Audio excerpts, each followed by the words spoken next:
이모, 이마 말비야. 어떤 호고비요 이마. 따브라.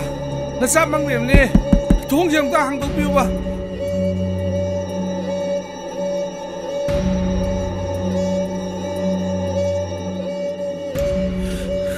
이마, 나 싸니. 나 몽비도 마사와이 상달래 우리 이마. 거의 먹다 렘치. 당내라 먹고. 호이. 이마.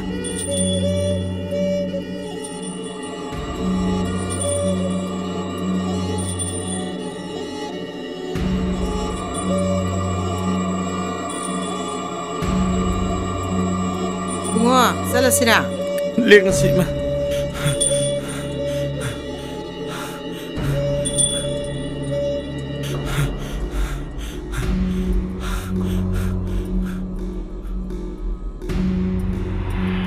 이마, 엉터 상비로 이마. 까나 상우, 까나 상우, 까나 상우. 이마 이비마, 가수 떠로이다. 홍나비니. 붕어, 낭 마빠나다 토.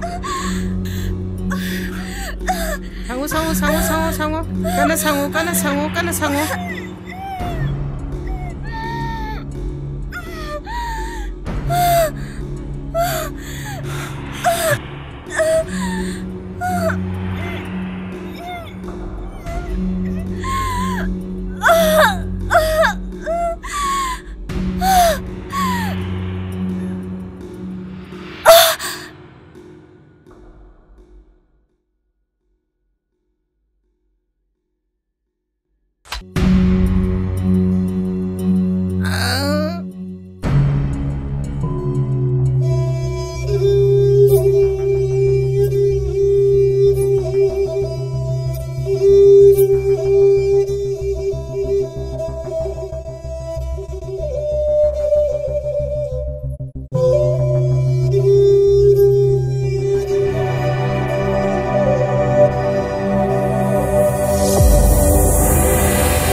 ꯀꯩꯗꯧꯔꯒꯦ?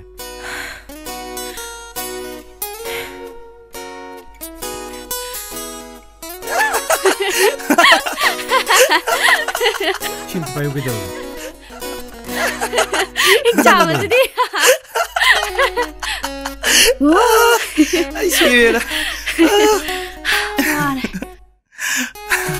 ꯅꯣꯏꯁꯤꯗꯤꯕ ꯑꯩꯅ ꯋꯥꯅ ꯄꯣꯠꯂꯨꯝ ꯄꯨꯔꯛꯑꯒ ꯐꯃꯨꯡꯁꯤꯗꯤ ꯅꯣꯏꯒꯤ ꯀꯝꯄꯜꯁꯔꯤꯅꯤ. ꯄꯨꯔꯛꯄꯅꯀꯣ ꯌꯥꯝꯅ. ꯐꯃꯨꯡꯁꯤꯗꯤ ꯅꯣꯏꯒꯤ ꯔꯤꯖꯥꯔꯕ ꯑꯣꯏꯔꯦꯅꯦ. ꯑꯗꯨꯕꯨꯗꯤ ꯃꯁꯥꯟ ꯇꯥꯕꯅꯤ ꯀꯩꯅꯣ. ꯑꯗꯨꯕꯨꯗꯤ ꯑꯩꯈꯣꯏ ꯐꯃꯨꯡ ꯅꯠꯇꯗꯤ ꯅꯣꯏ ꯐꯃꯨꯡꯂꯣ?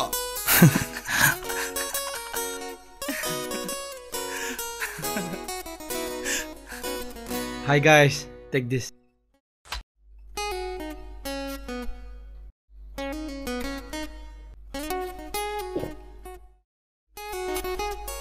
ꯀꯩꯗꯧꯔꯒꯦ ꯅꯪꯅ? ꯀꯩꯅꯣ ꯅꯪꯅ ꯁꯨꯒꯨꯝꯕꯗ ꯌꯦꯡ ꯂꯩꯔꯕꯣ? ꯁꯦ. ꯀꯩꯗꯧꯔꯒꯦ?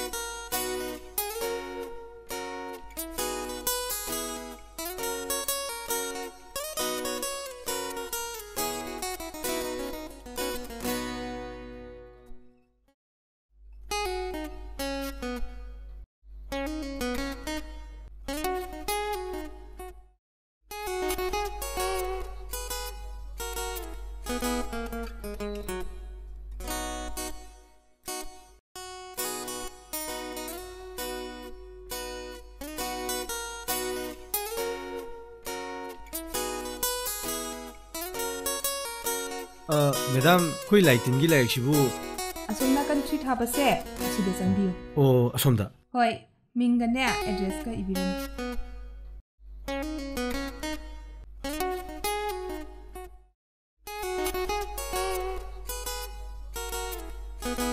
La, changsi.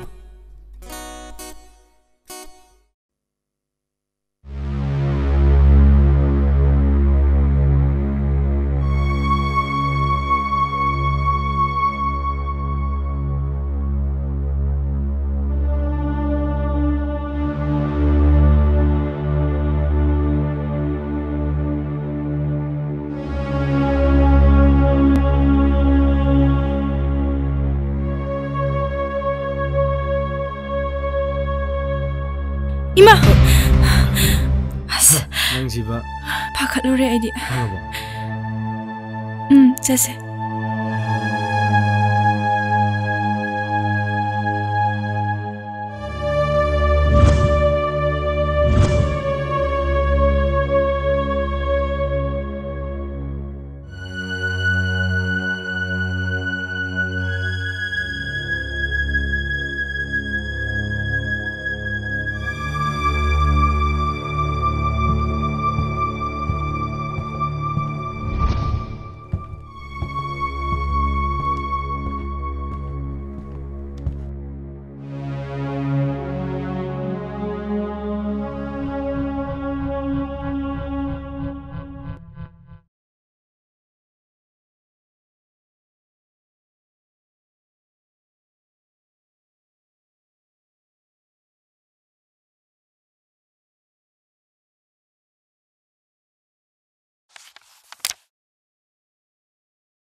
Ma'am, 1993 की मार्च की newspaper लेविगद्रा. Newspaper section di ama mangumda laibane ba. Asomda amta chatlaga yengbiu. Hoi, thank you ma'am.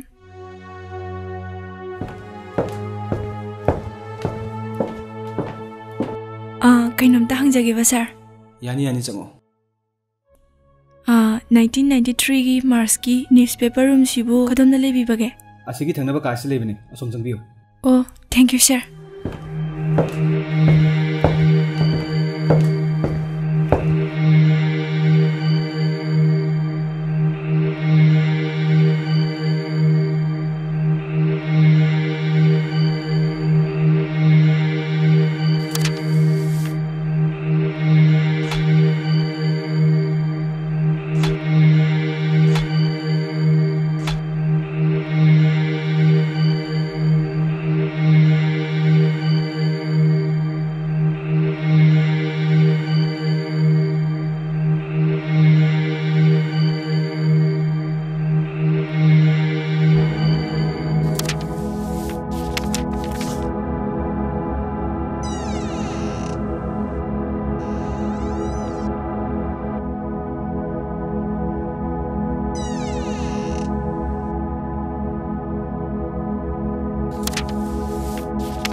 चटलिबा था असिदा इथा थाजदना चांदेल डिस्ट्रिक्ट की मनुंग चेन्ना लेबा इम्फाल दगी किलोमीटर मौद्रांगा चथाबा कोकयांग खुलदा कुमथा सुरबी मौना हात तरा मथंग मनाव अंगांग उनबा ngamdana लाइखिद्रे थौदोकसिंग असिगी मरी लेनबा मफम अदु थादोक्तुना खुंजासिंग लेबा किनबदगी चेनाग्रे लाइबक थीबदी हारिबा मफम असिदा प्राइमरी हेल्थ सेंटर अमा फाव लेते करिगुंबा अंगांग उनगे हाइरबदी लोकल की अंगांग मायोकनबीसिंगना अंगांग उनै अमदी मदु नतबिदा अंगांग उनगे हाइरबदी किलोमीटर 9 चटलगा लेबा साइनोम प्राइमरी हेल्थ सेंटर दा चतुना लेबता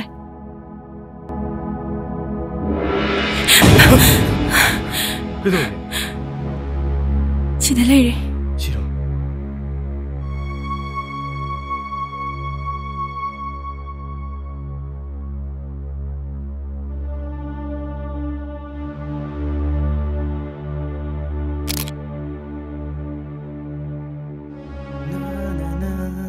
हाय कइनो नोय मैम चप चप युंग लेदुना कशु तौदेदा अदुगा करिगिनो नमिना नादुना चप चप युंग लेदुना नेचुरल पावर हाइबसे लेफम थुई मियोइबगी वखलना याम थौरबा वखलना पंगसादा सगरखबदी मियोबी कोकसे पगल यामना लई हाइबदी सुपर पावर ओइबे याय मसी मियोइबा अखोइना लेनरिबा फिजिकल असे यावब ngamdraba स्टेफेनी हॉकिंस ना यूनिवर्स असिबु सुपनतगी माकी पिक्रबा ब्रेन खनबा याबा खल्लगा पुथोखिबा theory black hole and baby universe brain की पावर से हाइवेट कंट्रो माना फजना तिगत्रो मधुना तोंगान वाखलमने मियोइबना लेरिबा प्लैनेट अर्थ अस्तिगी मर्करी नत्रगा सैटर्न यौनबा होनबदा लाइट एयर क्या लापा चाही क्या चंगबदो स्टेफेन हॉकिंसना ब्रेन की आयांगबना मपुनमकी रापा ख्वाइदगी लापा मफम अमदा चतुरागा पुथुलिबा थियोरी अराइबने तिमी black hole and baby universe अदुबु इनकना खोइना लेरिबा मालेम असिगी मनुंगदा लेरिबा अंगप मयाम असिदी मागी ब्रेन अदुना नोंमत खलुदे अइना थिबसिना थवाय हाइबदुनि कदाइदगी लाकपा कदाइदे चतखिबा कदाइदे लेबा असिना सिंग कोकयांग खुलगी थोख्रिबा थौदोकसिंग असे चिंगननिंगाय ओय करिगुंबा अंगांग अमा अनि ओरबदी फाबा अंगांग तराबु था अमगी मनुंगदा लेतबा हाइबसे अरुबा मदी थांग वाफमनि अदुदा सुनते ममा मपासिंगसु लोइना सिरिबने बोलकदोरिबा अंगांगसिंग अदुना थवइना स्पिरिट अमने इनसिनदुना तौरिब्रा हाइबसी कोइ कन्थनिङाय अंगांग अमना ममागी वॉर्म्स मनुंगदा लैरकपदगी था क्यागी मनुंगदा थवा यावदो चंगदुना लेबजानो अदुने इन हंगनिबिसि मी अमगी मनुंगदा ꯊꯋꯥꯏ ꯑꯃꯒꯤ ꯃꯅꯨꯡꯗ ꯊꯋꯥꯏ ꯑꯃ ꯌꯥꯎ ꯅꯠꯇ꯭ꯔꯒ ꯊꯋꯥꯏ ꯑꯅꯤꯗꯨ ꯆꯪꯉꯒ ꯊꯋꯥꯏ ꯑꯅꯤꯗꯨ ꯁꯛꯈꯪꯅꯕ ꯑꯗꯨꯒ ꯑꯃꯔꯣꯝꯗ ꯑꯦꯇꯣꯝꯒꯤ ꯃꯅꯨꯡꯗ ꯅ꯭ꯌꯨꯀ꯭ꯂꯤꯌꯁ ꯑꯃꯗꯤ ꯄ꯭ꯔꯣꯇꯣꯟ ꯃꯌꯥꯝ ꯑꯃ ꯌꯥꯎꯗꯨꯅ ꯂꯩ ꯑꯦꯇꯣꯝ ꯍꯥꯏꯕꯁꯤꯒ ꯊꯋꯥꯏ ꯍꯥꯏꯕꯁꯤꯒ ꯀꯔꯤ ꯂꯩꯅꯕꯖꯥꯠ ꯊꯋꯥꯏ ꯍꯥꯏꯕꯁꯦ ꯅꯩꯅꯔꯛꯄ ꯃꯇꯝꯗ ꯒꯣꯗ ꯅꯠꯇ꯭ꯔꯒ ꯁꯦꯝꯕꯤꯔꯛꯄ ꯑꯃ ꯂꯩ ꯍꯥꯏꯕꯁꯦ ꯑꯩꯈꯣꯏ ꯀꯥꯎꯊꯣꯛꯄ ꯌꯥꯗꯦ ꯊꯋꯥꯏ ꯍꯥꯏꯕꯁꯦ ꯁꯤꯕ ꯅꯥꯏꯕ꯭ꯔꯥ ꯅꯠꯇ꯭ꯔꯒ ꯃꯁꯤ ꯃꯐꯝ ꯃꯇꯝꯒꯤ ꯃꯇꯨꯡ ꯏꯟꯅ ꯍꯦꯟꯒꯠꯂꯛꯄ꯭ꯔꯥ ꯀꯔꯤ ꯃꯔꯝꯗꯒꯤ ꯀꯣꯛꯌꯥꯡ ꯈꯨꯜꯗ ꯂꯩꯔꯤꯕ ꯃꯤꯁꯤꯡꯅ ꯈꯨꯜ ꯊꯥꯗꯣꯛꯇꯨꯅ ꯆꯠꯂꯤꯕꯅꯣ ꯃꯈꯣꯏꯅ ꯈꯨꯜ ꯊꯥꯗꯣꯛꯇꯨꯅ ꯆꯠꯈ꯭ꯔꯕ ꯇꯨꯡꯗ ꯈꯨꯟꯖꯥꯁꯤꯡ ꯑꯗꯨ ꯑꯉꯥꯡ ꯎꯟꯅꯕ ꯃꯇꯝꯗ ꯃꯃꯥ ꯃꯄꯥꯁꯤꯡ ꯑꯗꯨ ꯀꯔꯤꯁꯨ ꯇꯧꯗꯕ ꯖꯥꯠꯂꯥ ꯑꯩꯈꯣꯏꯁꯦ ꯌꯥꯝ ꯁꯥꯡꯗꯣꯛꯇ꯭ꯔꯤꯉꯩꯗꯅꯦ ꯃꯐꯝ ꯑꯗꯨꯗ ꯆꯠꯄ ꯇꯥꯏ ꯀꯔꯝꯕ ꯃꯐꯝꯅꯣ ꯌꯦꯡꯕ ꯇꯥꯏ ꯑꯌꯤꯡ ꯑꯁꯥ ꯂꯝꯃꯤꯠ ꯇꯨꯃꯤꯠ ꯀꯔꯤ ꯄꯥꯝꯕꯤ ꯍꯧꯏ ꯀꯗꯥꯏꯗꯒꯤ ꯏꯁꯤꯡ ꯊꯛꯏ ꯃꯐꯝꯗꯨꯗ ꯒ꯭ꯌꯥꯁꯀ ꯊꯣꯛꯄ ꯖꯥꯠꯂꯥ ꯅꯠꯇ꯭ꯔꯒ ꯂꯩꯕ ꯖꯥꯠꯂꯥ ꯊꯤꯖꯤꯟꯕ ꯃꯊꯧ ꯇꯥꯏꯅ ꯈꯜꯂꯦ ꯌꯦꯁ ꯒꯨꯗ ꯑꯥꯏꯗꯤꯌꯥ ꯑꯩꯈꯣꯏ ꯃꯐꯝ ꯑꯗꯨꯗ ꯆꯠꯄ ꯇꯥꯏ ꯑꯩꯒꯤꯗꯤ ꯂꯣꯡ ꯗ꯭ꯔꯥꯏꯚꯁꯦ ꯌꯥꯝ ꯄꯥꯝꯃꯤꯕꯣ ꯅꯣ ꯍꯥꯏꯕꯤꯒꯗꯕ ꯅꯨꯄꯥ ꯅꯠꯇꯦ ꯑꯗꯨꯗꯤ ꯍꯌꯦꯡ ꯃꯊꯪ ꯆꯠꯂꯁꯤꯔꯥ ꯑꯗꯨꯗꯤ ꯍꯌꯦꯡꯒꯤ ꯃꯊꯪ ꯍꯪꯆꯤꯠ ꯐꯦꯕ꯭ꯔꯨꯋꯥꯔꯤꯒꯤ ꯇꯥꯡ 16 ꯁꯒꯣꯜꯁꯦꯟ ꯅꯨꯃꯤꯠꯅꯤꯅꯦ ꯅꯪꯒꯤ ꯀꯦꯂꯦꯟꯗꯔ ꯂꯩꯕ꯭ꯔꯣ ꯂꯩꯕꯅꯦ ꯑꯗꯨꯗꯩꯗ ꯄꯤꯔꯛꯑꯣ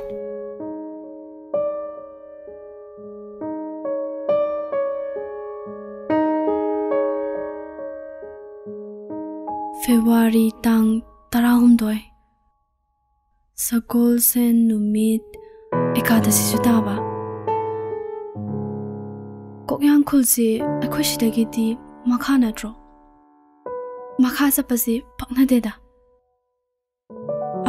ꯑꯗꯨꯗꯤ ꯅꯨꯃꯤꯠ ꯑꯃ ꯌꯩꯊꯣꯛꯁꯤꯔꯥ ꯅꯣ ꯆꯥꯟꯁ ꯅꯈꯣꯏꯗꯤ ꯑꯄꯪꯅꯤꯅ ꯄꯪꯊꯥ ꯊꯥꯖꯩ ꯅꯣꯏꯗꯤ ꯅꯣꯡꯉꯥꯜꯂꯒ ꯑꯣꯏꯅ ꯂꯥꯛꯄꯤꯔꯣ ꯑꯩ ꯏꯊꯟꯗ ꯑꯣꯏꯔꯁꯨꯅꯦ ꯆꯠꯂꯝꯂꯒꯦ ꯃꯌꯥꯝꯕꯨ ꯀꯩ ꯈꯜꯂꯤꯒꯦ ꯑꯃꯦꯔꯤꯀꯥꯗ ꯆꯠꯅꯤ ꯍꯥꯏꯔꯒꯗꯤ ꯑꯩꯈꯣꯏ ꯃꯌꯥꯝꯁꯦ ꯑꯋꯥꯡ ꯃꯈꯥꯒꯁꯦ ꯑꯝꯇ ꯌꯦꯡꯉꯣꯏꯅꯦ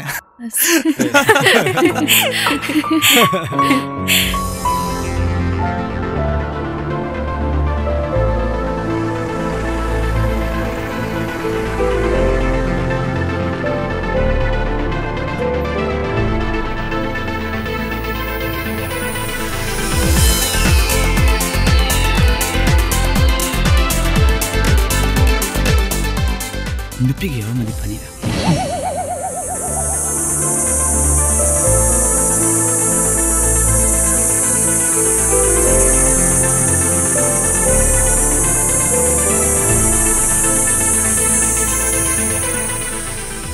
ꯃꯤ ꯂꯩꯖꯥꯠꯂꯥ ꯃꯤ ꯂꯩꯕꯤꯕ꯭ꯔꯣ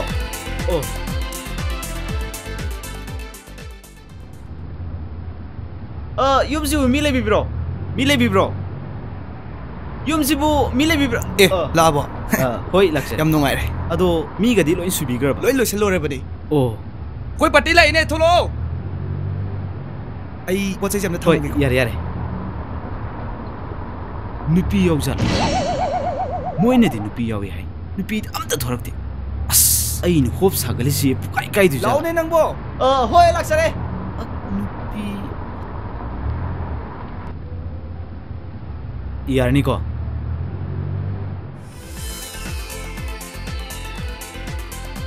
हाय नापती नापती है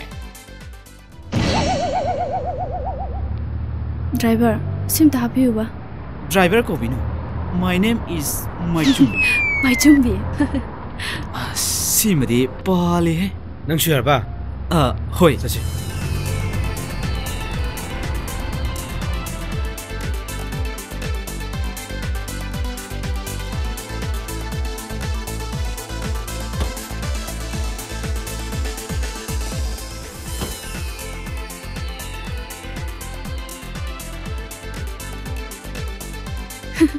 masuk aja gimana?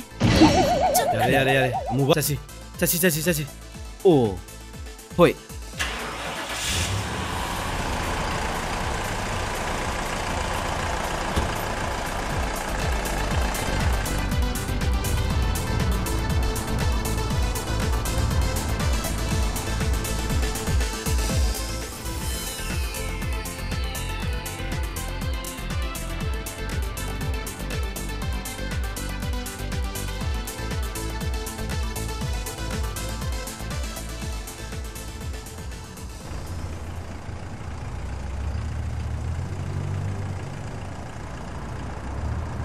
ꯏꯁꯩ ꯇꯥꯗꯣꯏ ꯁꯔꯨꯛꯄꯨꯗꯤ ꯋꯥꯔꯤ ꯁꯥꯟꯅꯕꯅ ꯐꯩ ꯍꯥꯏꯕꯅꯤꯗ.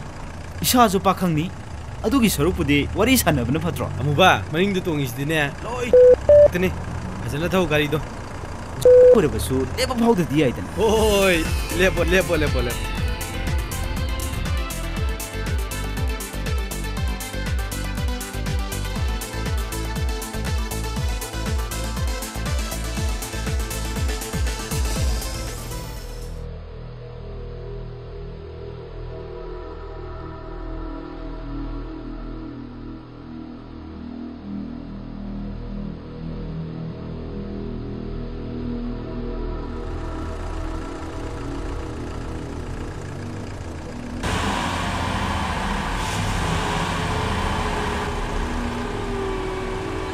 시다 하면서 아버 그놈 당지게봐 꼭양 군지부 까돔든 이붕어 거이부 까이다우바 락바노 임팔더기네 리서치 한번기 락서버니다 ꯌꯥꯝ ꯈꯪꯕꯗꯧ ꯃꯥꯅꯒ dagi chumna chatlagane lamkhai ama leibani adu lamkhai du da adum chumna chatkhro ko 오 lamphai haiba 오 ꯑꯗꯨꯗꯤ ꯑꯕꯣꯛꯁꯨ ꯀꯣꯛꯌꯥꯝ ꯈꯨꯜꯗꯒꯤꯔꯣ? mani mani ꯑꯗꯨꯗꯤ ꯑꯩꯈꯣꯏꯒ ꯄꯨꯟꯅ ꯆꯠꯃꯤꯟꯅꯈ꯭ꯔꯁꯤ ꯑꯕꯣꯛ. abokdi isu singa laknina nungairoida 이슈징 하이지보 그이노 하이지보 ꯀꯩꯅꯣ ꯍꯥꯏꯁꯤꯕꯣ? 그이 이슈징 하이지보 이슈징 냅두디 치에는 비주 꼭 잡으러 강데 ꯑꯗꯨꯗꯤ ꯑꯩꯈꯣꯏ ꯑꯃꯨꯛ ꯆꯠꯅꯕ ꯇꯧꯁꯤ. 뭐 ꯑꯗꯨꯗꯤ ꯑꯩꯈꯣꯏ ꯑꯃꯨꯛ ꯆꯠꯆꯔꯨꯈꯤꯒꯦ. oi hoi chatlo chatlo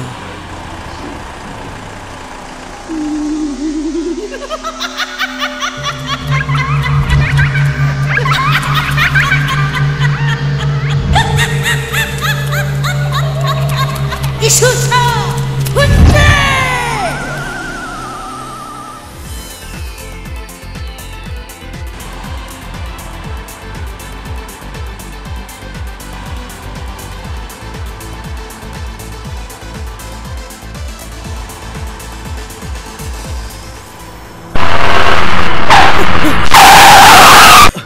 그이노 그이노게 하 가 Kayo haisibo Leitine Kayo na nga ito ba ꯍꯧꯖꯤꯛꯇꯅꯤ ꯆꯠꯈꯤꯕꯗꯣ.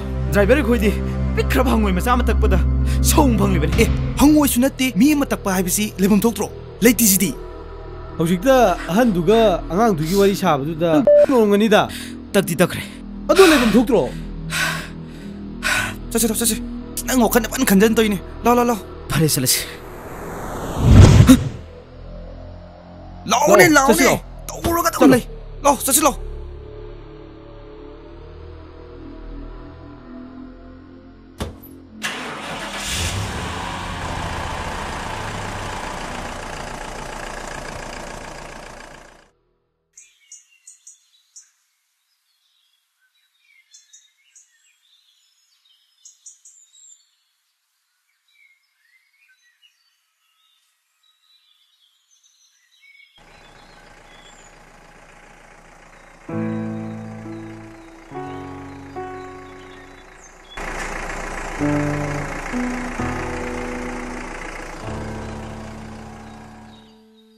Uncle, kainom ka da. ꯀꯔꯤ? Sa hotel ka libro siya. ꯂꯩꯌꯦ. Mayang kundalo layi. ꯆꯪꯁꯤꯔꯥ?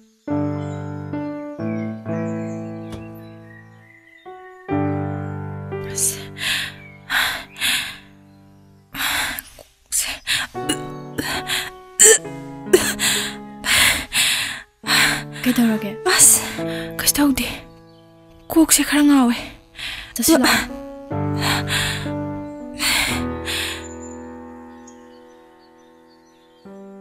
ꯆꯥꯔꯝꯗꯥꯏꯗꯅ ꯑꯩꯉꯣꯟꯗ ꯍꯧꯔꯝꯗꯦ. ꯃꯈꯣꯏ ꯈꯛꯇ ꯆꯠꯈꯤꯑꯕ. ꯑꯃꯁꯤ ꯌꯥꯎꯕꯒꯤꯅꯤꯀꯣ ꯅꯥꯞ ꯂꯧꯕꯤꯁꯦ. ꯃꯥꯒꯤ ꯁꯛꯇꯝꯁꯤ ꯎꯔꯒꯅꯤꯅꯦ ꯑꯩꯒꯤ ꯑꯋꯥꯕ ꯍꯦꯛ ꯍꯜꯂꯤꯁꯦ. ꯕꯦꯕꯤ ꯉꯥꯏꯒꯦꯀꯣ ꯅꯪ ꯌꯥꯎꯕꯒꯤꯅꯤꯍꯦ. 시대 파모. Changol lao.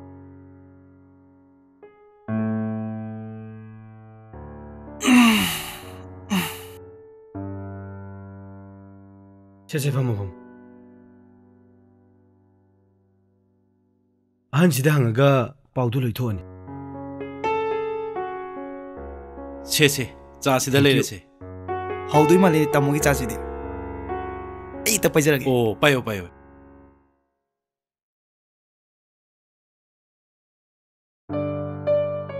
अंकल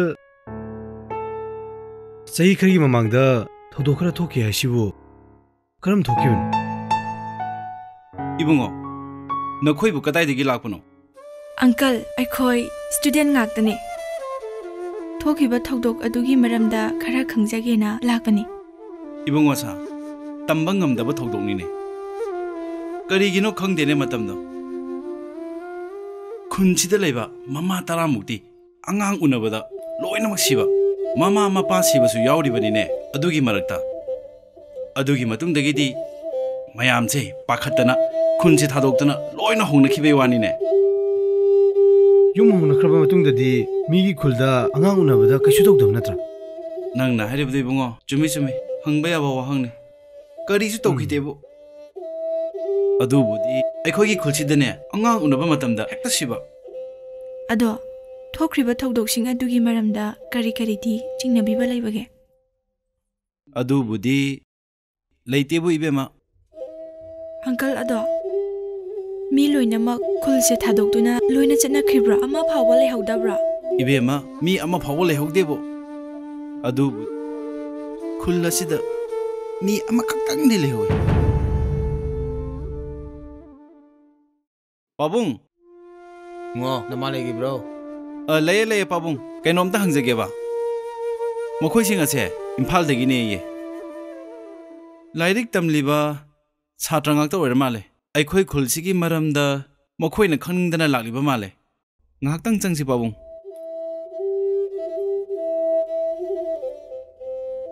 याद करीनो ने नखोइना खंगनिंगी सिबु मागी मरमदा इखौजगद्रा याद खुलसिदा थोकिबा थौदोमगा मरी लेनना खुलदुगी मी लोइनमक चनखरगा मी अमखत लेहवै सिबु चुमब्रा चुमी चुप मादो साथी खरब नुपा माकतो एखोइगा लेंगा ओइगद्रा मागी ममांगदा नुपी अंगांगा से यत्पा ngam-ponte माना तौगे खनबा थबकसिंग से लोइना तौबन मासे मतम खरगी ममांगदा उरमिनु मदुगी मतुंगदगिदी उइरे उखिदबा अखोइने सुम ताबदा मासे सीखी हाइबसु ताइ सीद्री हाइबसु ताइ मशा नुपा अमगा ममौ नुपी अमगसु लै हाइ बाजिया मखोइगे युमसिबु कदमदनो सिदगी सुम चलगा सिदगिने अदुदी बाजी अमुक्तन चमिनरुसिरा यादे मखोइरोंदा खोइना चटपो यादे करिगिनो बाजिया इबेमा साथी खरबा मिसक ngो nama lehubra लेहौबनी बाजी अदुदी नखोइ वाइ साहोरोको ऐ चले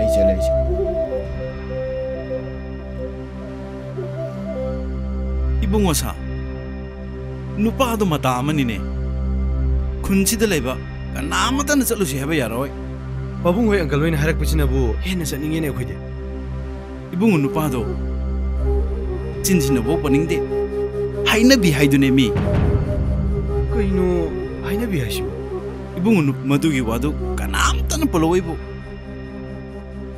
नखोइना चटके हाबसु चलु एखोइददिने हाइरानो अंकल कमाइ तौसिगे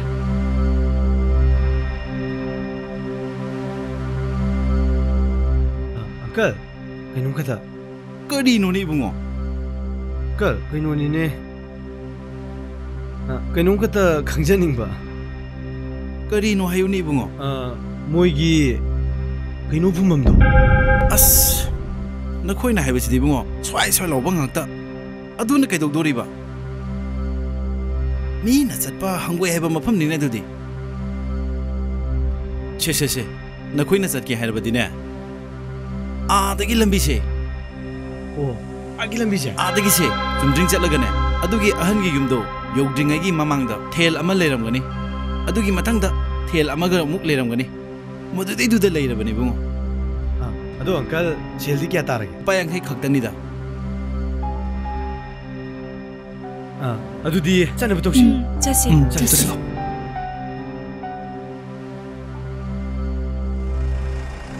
मोइन हाइरिदु ꯃꯐꯝꯗꯨꯕꯨ ꯀꯃꯥꯏꯅ ꯇꯧꯖꯥꯠꯅꯣ ꯃꯐꯝꯗꯨ ꯌꯧꯔꯒ ꯌꯦꯡ ꯇꯥꯔꯦ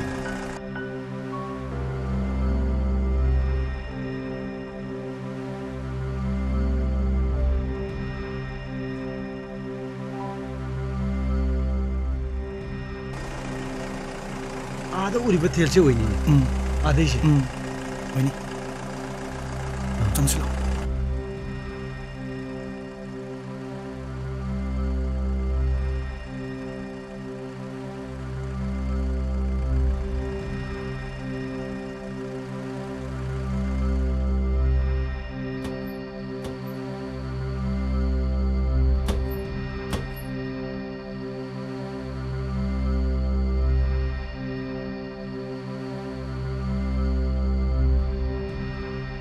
ꯃꯐꯝꯁꯦ ꯁꯣꯏꯗꯅ ꯑꯣꯏꯅꯤ ꯑꯗꯨꯗꯤ ꯄꯣꯠꯆꯩꯁꯤꯡꯗꯣ ꯂꯧꯊꯔꯣ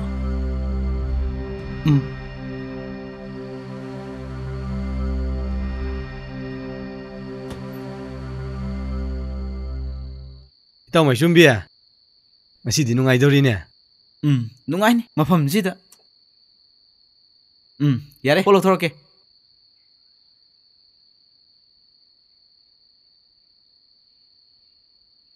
ꯁꯤ ꯄꯥꯏꯕꯤꯔꯒꯦ ꯄꯥꯏꯌꯣ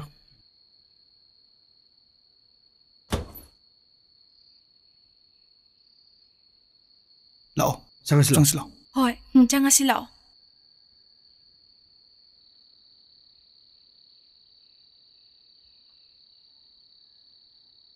ꯑꯥꯗꯒꯤꯁꯦ ꯁꯤꯗ ꯁꯣꯏꯗꯅ ꯑꯣꯏꯒꯅꯤ ꯁꯦ ꯊꯦꯡꯒꯤꯅꯕꯅꯦ ꯁꯠ ꯇꯧꯁꯤ ꯁꯦ ꯌꯣꯄꯥꯛꯇꯣ ꯄꯤꯔꯛꯑꯣ ꯁꯤ ꯄꯥꯏꯌꯣ ꯁꯤ ꯅꯣꯏ ꯎꯞꯆꯜꯂꯣ ꯁꯠ ꯇꯧꯔꯣ ꯅꯨꯃꯤꯠ ꯇꯥꯁꯜꯂꯛꯀꯗꯧꯔꯦ ꯏꯇꯥꯎꯕꯤ ꯅꯣꯏ ꯈꯔ ꯍꯟꯗꯣ ꯑꯩ ꯇꯧꯕ ꯍꯧꯔꯒꯦꯀꯣ ꯉꯥꯏꯈꯣꯗ ꯏꯇꯥꯎ ꯃꯤꯒꯤ ꯃꯪꯐꯝꯕꯨ ꯄꯪꯇꯧ ꯇꯧꯕ ꯌꯥꯕꯩ ꯇꯥꯏꯞꯇ ꯈꯨꯟꯒꯤ ꯃꯤꯁꯤꯡꯗ ꯄꯥꯎ ꯑꯃ ꯄꯤꯍꯧꯕꯅ ꯆꯨꯝꯃꯣꯏꯗ꯭ꯔꯣ ꯑꯩꯈꯣꯏ ꯂꯥꯛꯏꯁꯤ ꯔꯤꯁꯔꯁ ꯇꯧꯕ ꯂꯥꯛꯏ ꯅꯠꯇ꯭ꯔꯣ ꯉꯁꯥꯏ ꯈꯨꯟꯒꯤ ꯃꯤꯁꯤꯡ ꯂꯣꯏ ꯎꯍꯧꯔꯕ ꯅꯠꯇ꯭ꯔꯣ ꯍꯨꯔꯥꯟꯕ ꯊꯕꯛ ꯇꯧꯕꯗꯕꯨ ꯂꯣꯟꯅ ꯊꯨꯝꯅ ꯇꯧꯕꯩ ꯋꯥꯅꯤ ꯑꯩꯈꯣꯏꯗꯤ ꯍꯨꯔꯥꯟꯕ ꯂꯥꯛꯄꯁꯨ ꯅꯠꯇꯦ ꯑꯩꯅ ꯍꯥꯏꯕꯗꯤ ꯃꯪꯐꯝ ꯇꯧꯕꯒꯤ ꯍꯥꯏꯕꯅꯤ ꯀꯅꯥꯅ ꯈꯪꯅꯤ ꯄꯨꯂꯤꯁꯇ ꯃꯣꯏꯅ ꯇꯥꯝꯃꯣ ꯃꯪꯐꯝ ꯇꯧꯕ ꯍꯥꯏꯕꯨ ꯖꯦꯜꯗ ꯍꯋꯥꯏ ꯊꯣꯡꯕ ꯆꯥꯅꯦꯕ ꯑꯩꯈꯣꯏ ꯑꯗꯨꯒꯤꯗꯤ ꯀꯩꯝꯇ ꯈꯜꯂꯨꯅꯨ ꯑꯩ ꯇꯧꯕ ꯍꯧꯔꯦꯀꯣ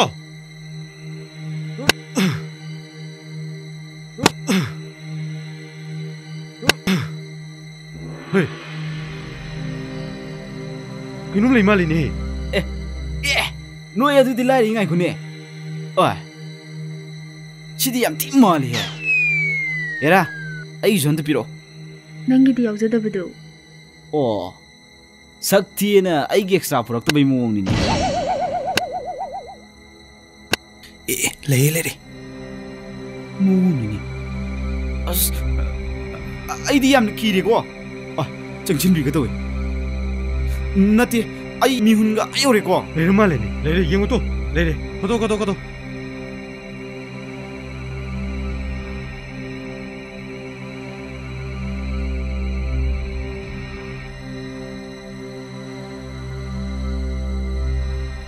캡처 ꯇꯧꯁꯜꯂꯨꯁꯦ ꯍꯟꯗꯣ ꯑꯩ ꯇꯧꯒꯦ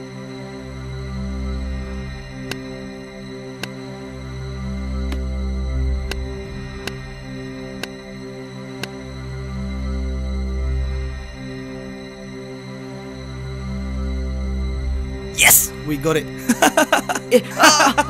ꯀꯔꯤ ꯒꯣꯠꯂꯤꯅꯣ ꯁꯤꯗꯤ ꯀꯩꯅꯣ ꯁꯤꯕꯣ ꯁꯤꯅꯦ ꯑꯩꯈꯣꯏꯅ ꯊꯤꯔꯤꯕꯁꯦ ꯁꯤꯕꯨ ꯀꯧꯏ ꯁꯣꯏꯔꯦꯟ ꯆꯐꯨ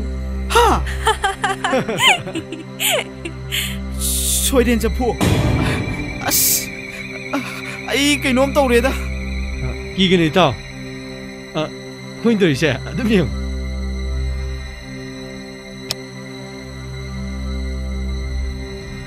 ꯊꯥꯡꯗꯨ ꯄꯤꯔꯣꯁꯦ ꯑꯩ ꯀꯣꯊꯣꯛꯀꯦ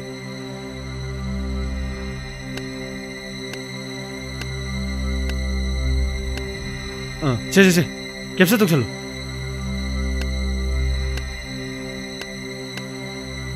ꯅꯣꯏꯁꯨ ꯌꯥꯎꯁꯜꯂꯨꯅꯦ ꯊꯨꯅꯕ ꯁꯦ ꯈꯣꯠꯇꯣꯛ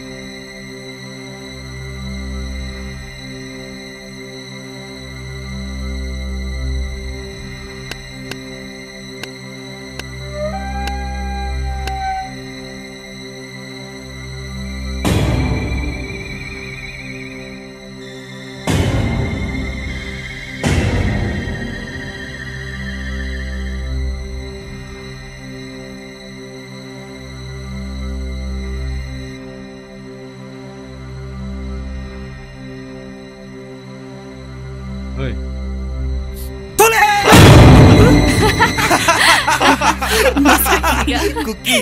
Hey, sih mulai sih. Sih kita udah sih. Lo. Kayak gini nggak lagi. Aki bahas ini ya. Nagi wakal di tolak pani. Namita sang lau ribu. Sibu kayak gini nggak lagi.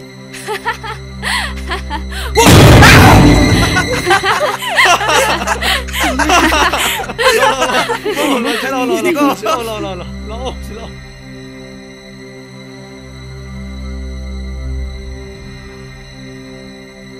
나 신진도 그래 문제. 만남 라이네.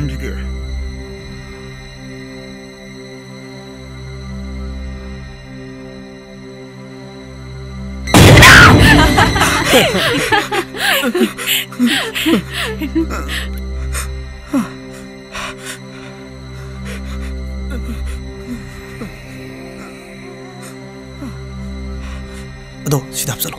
담모.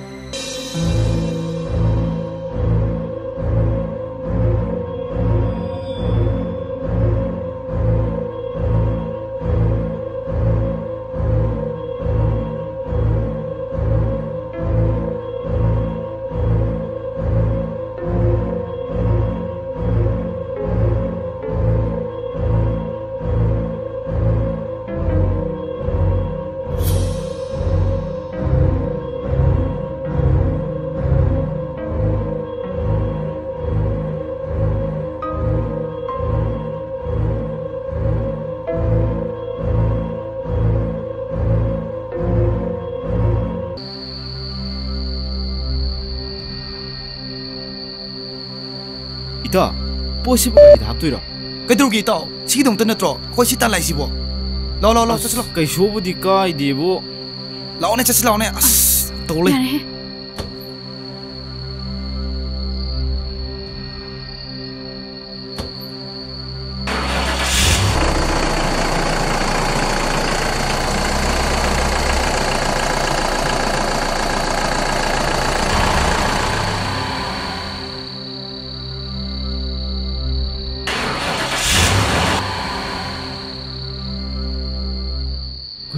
야드러버네. Isi kaidoraga? 야드러버. 그대로게 있다. 야기드리니 이따 야기드리니 아스 이거 싹 하더니 첼망이니 있다. 난게 와이브시디야. Kina kigaliba. Ini yadriba. Nangse nangi gacap hek mane. Haibadine. Ise masakti yam nanba. Injin di yadaba. Nangsune nasakti yam fazaba. Aduga nakokti yawdaba. Aina haisibu lalabo. Chimbi. 너디다 파기파기도 이야기들 아이딩은 사인 하이자버니고 깜도시기다 ꯑꯗꯨꯗꯤ ꯑꯩꯈꯣꯏ ꯁ꯭ꯋꯥꯏꯗ ꯂꯩꯊꯣꯛꯈ꯭ꯔꯁꯤꯔ ꯀꯝꯗꯧꯁꯤꯒꯦ ꯂꯩꯊꯣꯛꯄ 아다 망할 무리제 마시 한두기 유모두 자로 망할 아세 하나두기 юм디 오이랑마다바 말레 나사이 락바 쿨두다기디 마시나 khara nakadaba male ꯑꯗꯨꯗꯤ ꯑꯩꯈꯣꯏ ꯂꯥꯏꯕꯛ ꯌꯦꯡꯕ ꯑꯣꯏꯅ ꯆꯠꯂꯨꯁꯤꯔ ꯌꯥꯝ ꯄꯪꯊꯦꯡ ꯊꯦꯡꯕꯁꯨ ꯅꯠꯇ꯭ꯔꯤ ꯑꯗꯣꯏꯇ ꯄꯣꯠꯁꯤꯗꯤ ꯄꯨꯒꯗ꯭ꯔꯥ ꯊꯅꯝꯒꯗ꯭ꯔꯥ ꯑꯁ ꯑꯩꯗꯤ ꯁꯪꯉꯝꯕ ꯉꯝꯃꯣꯏꯀꯣ ꯅꯪꯁꯤꯗꯤꯕ 이글래 Nangni kiyaragana himani lehu taredana. ꯌꯥꯏꯅꯦ ꯃꯂꯥꯝ ꯂꯥꯞꯄꯁꯨ ꯅꯠꯇꯦ ꯆꯠꯂꯨꯔꯁꯤ thoinwa nangne machombi ga noini lehauroko akhoi chatlage ko ꯆꯠꯁꯤ ꯂꯥꯛꯑꯣ ꯄꯣꯠ ꯆꯩꯗꯣ ꯂꯣꯏꯁꯤꯜꯂꯣ ꯑꯗꯣ ꯌꯥꯝ ꯊꯨꯅꯗꯤ ꯂꯥꯛꯎꯀꯣ ꯑꯩꯗꯤ ꯑꯃꯁꯤꯒ ꯂꯩꯍꯧꯔꯒꯦ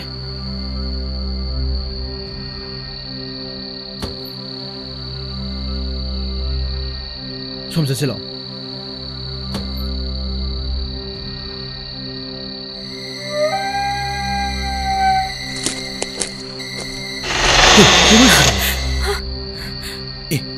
그이노 지기도 봐 아스 개맞다 말래다 라라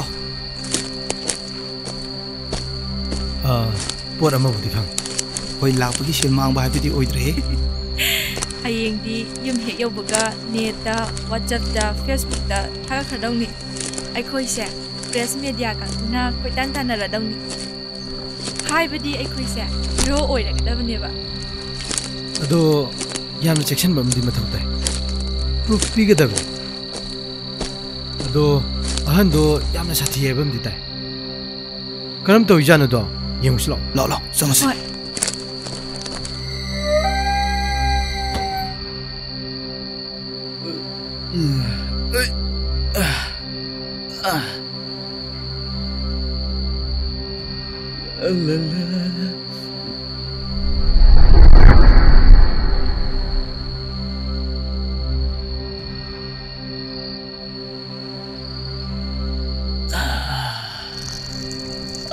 ꯉꯥꯏꯈꯣꯗ ꯉꯁꯥꯏꯅ ꯃꯤ ꯂꯩꯀꯥꯟꯗꯅ ꯁꯛ ꯊꯤ ꯍꯥꯏ ꯃꯤ ꯂꯩꯇ꯭ꯔꯀꯥꯟꯁꯤꯗꯅ ꯂꯥꯛꯑꯒꯦ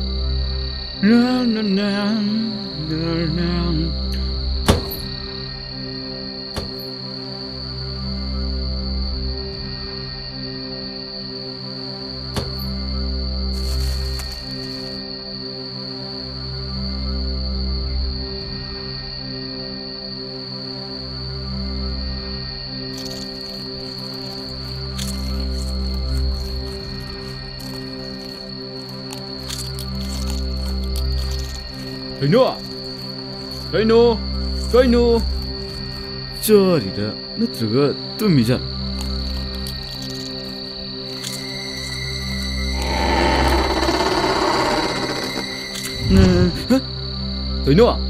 ꯀꯩꯅꯣ ꯂꯛꯅꯕꯤꯒ ꯇꯧꯏ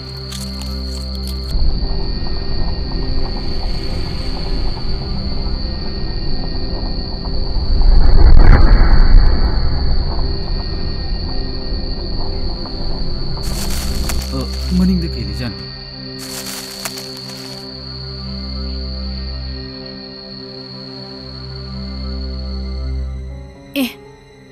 कई येंगिनो नंगिदो इथंदा लेना चांस लौगे तोइराबा मसक अजिगा थीरी खुथीजिगा थांग लेसिना चोक हे अंजलकनी ओ येंग याद्रब ओ एखोजि शक्तिबा याय मतंग लाखिनिदना फै यारे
ꯍꯧꯖꯤꯛꯐꯥꯎ ꯂꯥꯛꯇ꯭ꯔꯤꯖꯥꯠꯂꯥ ꯄꯨꯡꯁꯦ ꯌꯧꯔꯦ ꯁꯛ ꯊꯤꯕꯗꯨꯅ ꯀꯗꯥꯏ ꯆꯠꯈ꯭ꯔꯖꯥꯠꯅꯣ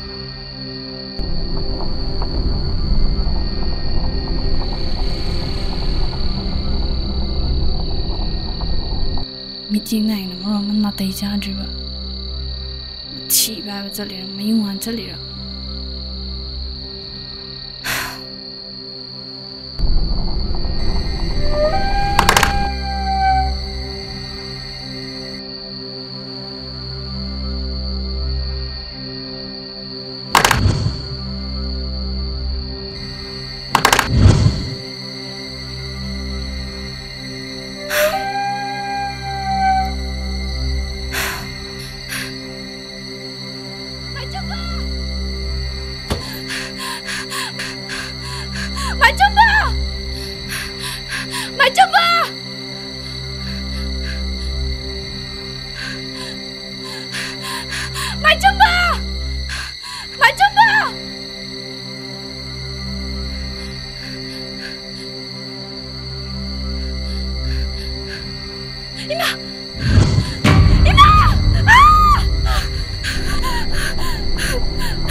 ꯀꯩꯒꯤꯅꯣ ꯑꯉꯥꯡꯁꯤꯅ ꯀꯟꯅ ꯀꯞꯄꯤꯁꯤꯅ ꯅꯣꯡꯆꯩꯁꯤꯅ ꯆꯠꯄ ꯌꯥꯗ꯭ꯔꯤꯁꯤꯅ ꯀꯩꯒꯤꯅꯣ ꯊꯣꯏꯅ ꯆꯠꯂꯣ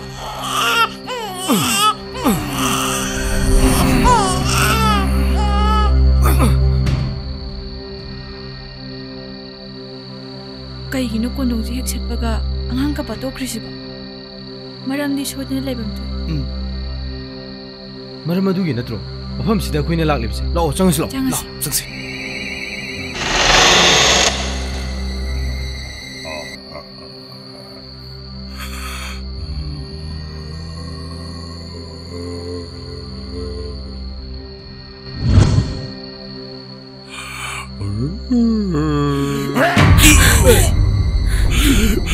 그놈의 시보 그이는 또 이시보 시오이잖아 한시나 되게 엄청 강하로 음시다 미래브로 행시 미래브로 미래브로 음시다 잘로 미래브로 음시보 미래브로 염수 미래브로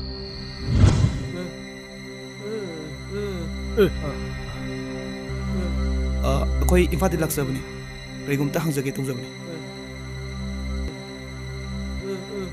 kaino to siya mata may imong ini siya asyida pamasi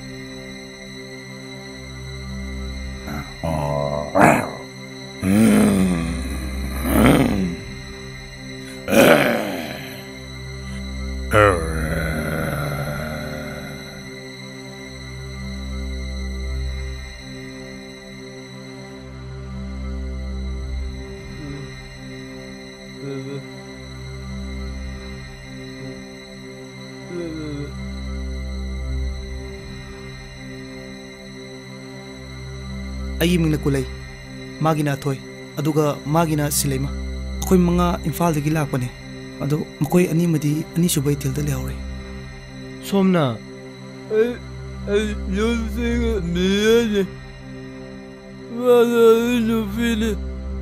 ꯃꯥꯏꯕ ꯈꯥꯕꯒꯤ ꯌꯨꯝꯁꯤꯕꯨ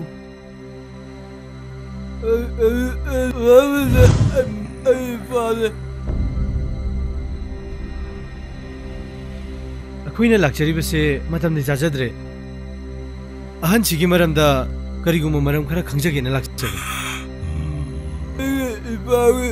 ꯃꯥꯏꯕ ꯈꯥꯕ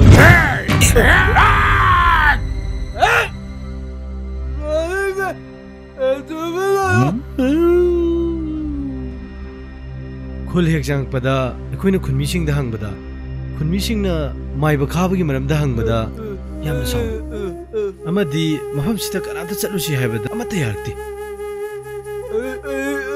이바보 군기 베르 야마 티나 어떠위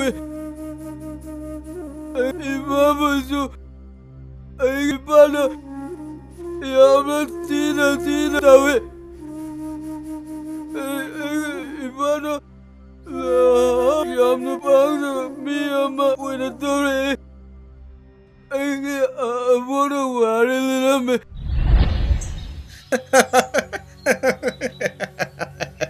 Wangan nang si nupa ni hairaga ibo nupa manda bato ine. Ay koi daw na se hidak kagak tawo ba. Samara ngama haibado ni. Nupa ju mangum tawi, biju mangum tawi. Si baishelo. Si baishelo. Woine nupi masak fazam lokshalla. Woine. Adu ek paisal di na nupi mala oido. Ki takshalo. Takshalo.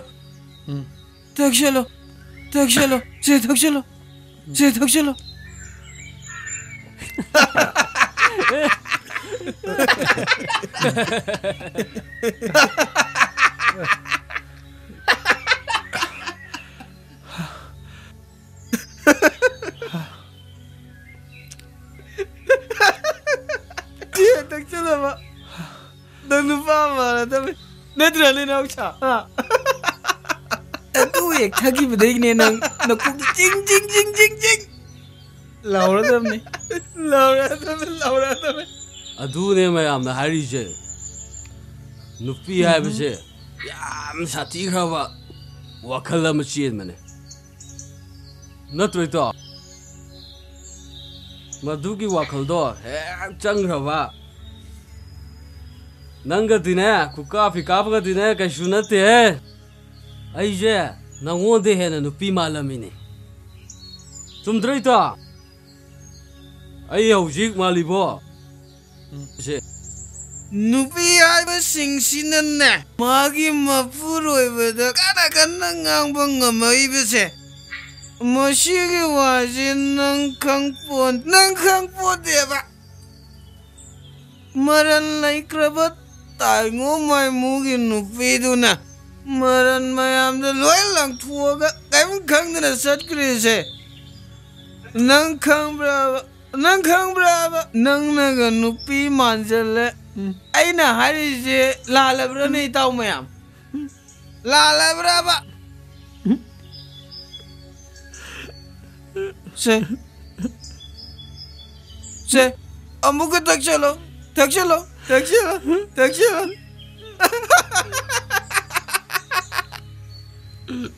Ay koi tau na nupi malam badagi nupa won kredana.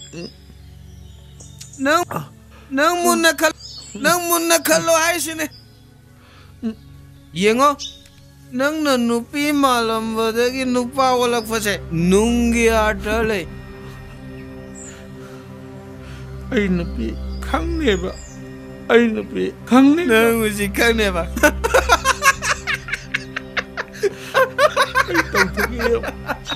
Ay tau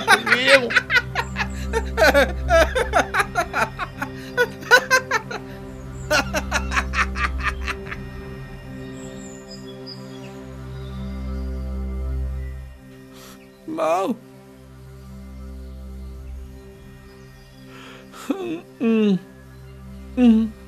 Fazabi.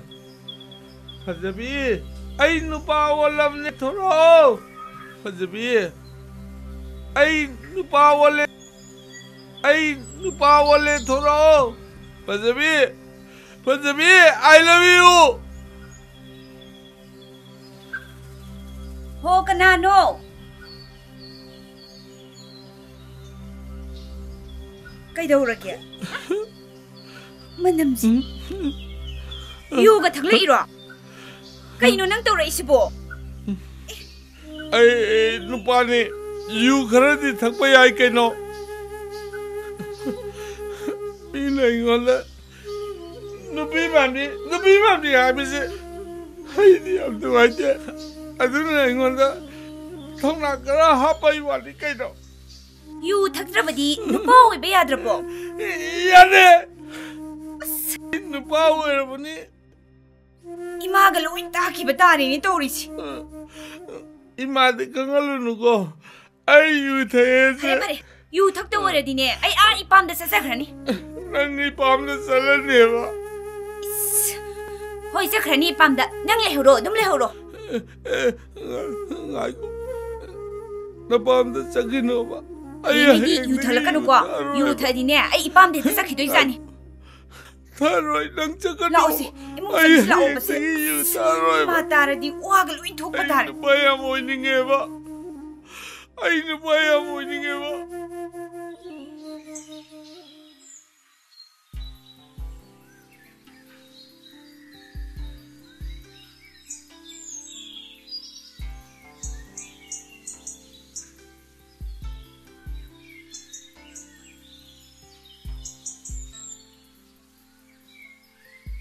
Haima, nama. Kaino ne, Haima, nangu da bayang kuire, kaino, kailau ke haino. Hoi nama, angang isum san la boram ta lagi na. Angang lay dura po kaino nang bo. Laitri, laidore. Yam nungay re, adudi, lawo apamba, kalo apamba. Si di ka. Adudi lupa kun katane. Hoi. Kun. Adudi sim ta lop sige ba. Si hoi na, pare. Ina masih.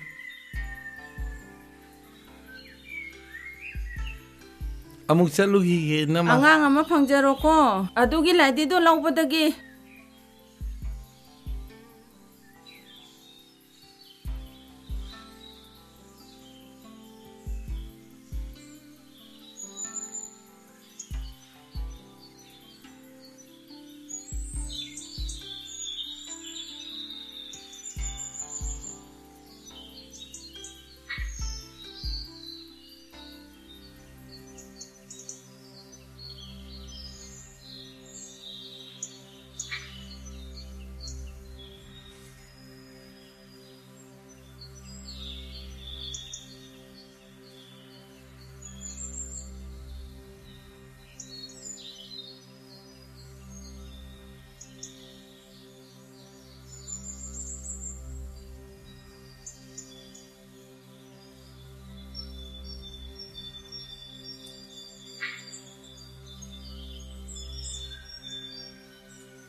ꯅꯪꯁꯦ ꯅꯍꯥꯟ ꯃꯈꯩꯒ ꯏꯃꯥꯟ ꯃꯥꯟꯅꯗꯦ ꯀꯩꯅꯣꯝ ꯏꯇꯧ ꯇꯧꯏ ꯅꯪ ꯑꯩꯁꯨ ꯈꯜꯂꯤꯕꯅꯤ ꯀꯔꯤ ꯈꯜꯂꯤꯕ ꯀꯔꯤꯒꯤꯅꯣ ꯉꯁꯤ ꯐꯥꯎꯕ ꯑꯩꯒꯤ ꯃꯤꯠꯁꯤꯗ ꯏꯆꯥ ꯎꯕ ꯐꯪꯗ꯭ꯔꯤꯕ ꯃꯔꯥꯏꯅ ꯐꯪꯖꯔꯛꯀꯅꯤꯗ ꯀꯔꯝꯕ ꯃꯇꯝꯗ ꯑꯩꯗꯤ ꯅꯨꯄꯤ ꯃꯥꯟꯕꯤꯅꯤ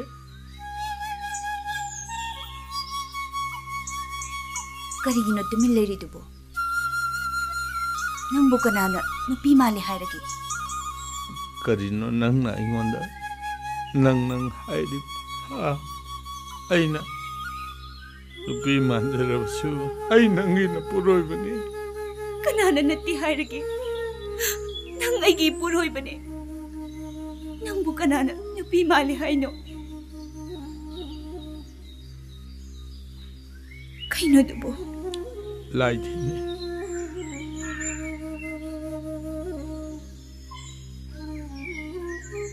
ꯀꯩꯗꯧꯗꯣꯏꯕ ꯁꯤꯗꯤ ꯑꯍꯜ ꯂꯃꯟꯁꯤꯡꯅ ꯍꯥꯏꯅꯕꯗ ꯃꯃꯤꯠꯇ ꯃꯆꯥ ꯎꯕ ꯐꯪꯗꯕꯁꯦ ꯂꯥꯏꯗꯤ ꯂꯩꯔꯗꯤ ꯎꯕ ꯐꯪꯉꯦꯅ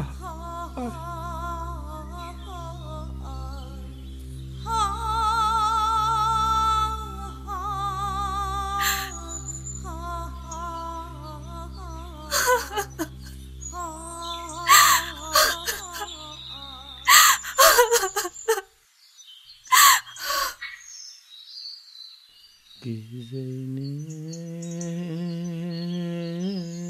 ꯍꯥꯡꯕꯗ ꯀꯦꯝꯂꯅꯤ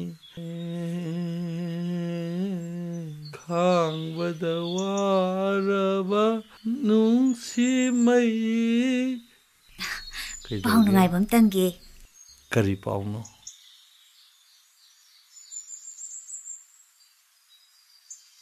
이반이기 꾸이는 멍제락바 멍라나마 멍파우나도리 그러면 멍라 아드나네 넌기 높이만바 비졸세 셋아노바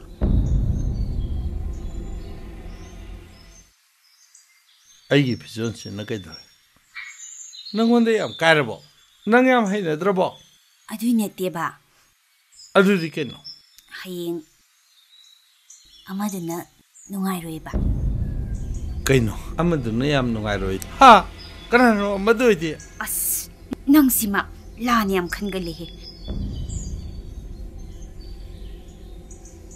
ꯑꯩꯅꯦ ꯃꯃꯥ ꯑꯣꯏꯗꯣꯔꯦꯕ 새끼로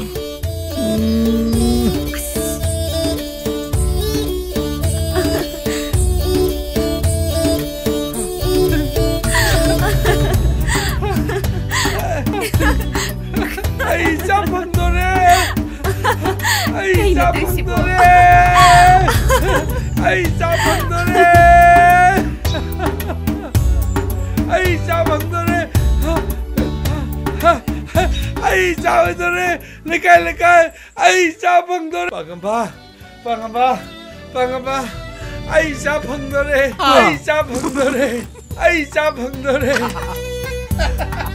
nang hidak to khara hajalo amuk thakai ke pen angang ma pa oidore ba noi dem no sikta hare ni khamra nete ta khawbu ngawra ba ai na kai dor ke hai si nupi mambina bu macha pok pauna brava pangamba adu di hai no noi dem na sikta hare ni nang angang ma pa oidore na aduga dumai ni kare tai nor kanu nupi mambina na ba koi na koi to na ba ka puna dore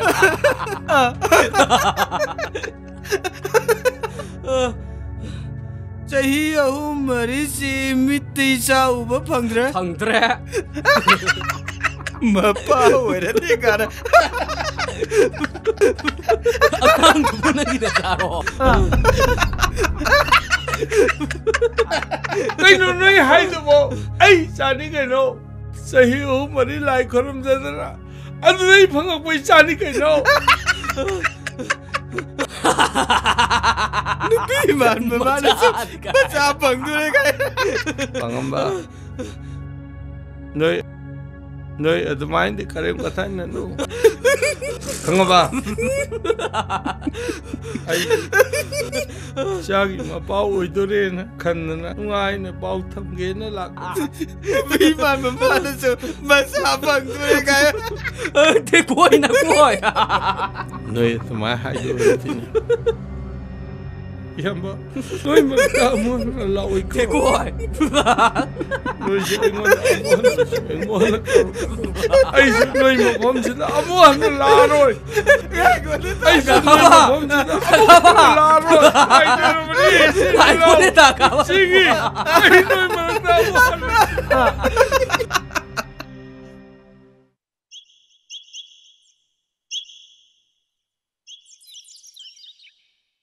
थाजामामे काय चलुइनो सिदा थबम चलुबनी अदु केनोमता हाइगे हायो ए मीना नखोइ नसा पोक्ते हाबसे ताबदा क्या नुआइते अदुबु हुजिकति अमा लेदोरेदना खंगदे इनाउसा आइगी पुरोइबबु मीना नुपी माली अंगांग लेररोगा हाइनाबसे आइसु याम नुआइतेदा अदुबु हुजिकति अमा लेदोरेदना अंगांगदो निंगथि सेमुखो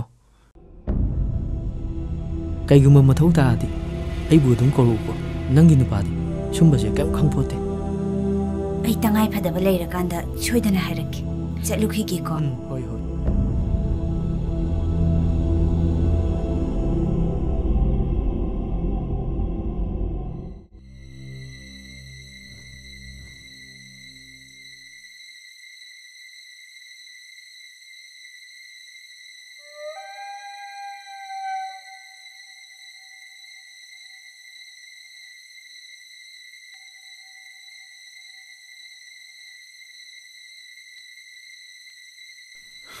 Mama. Nungaina pothao ko.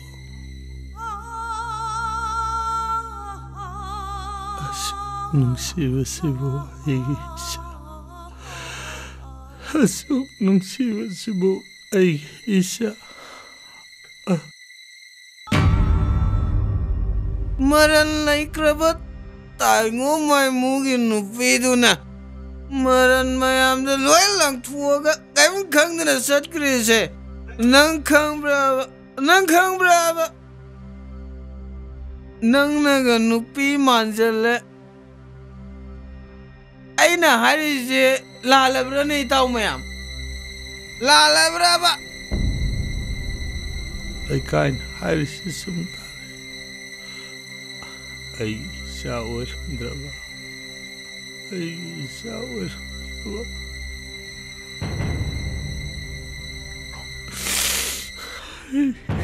Ai shawar.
Nungsiba maitong aigi pusidashu amuktashu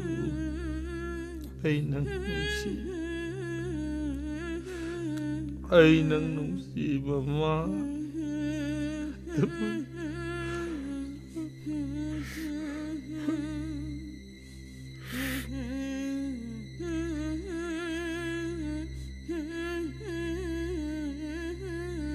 ai ichase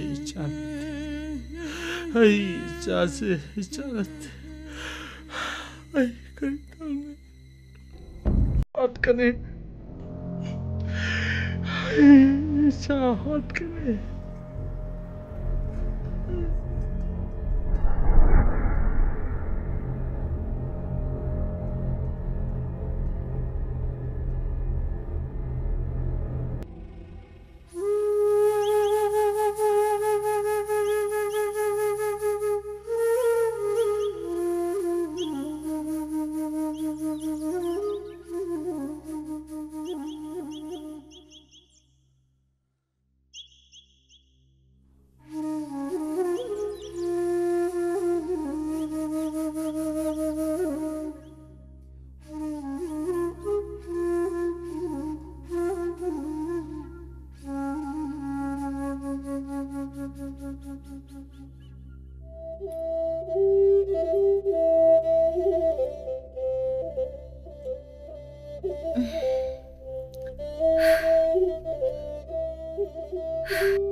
Kadai tana zatkri janune.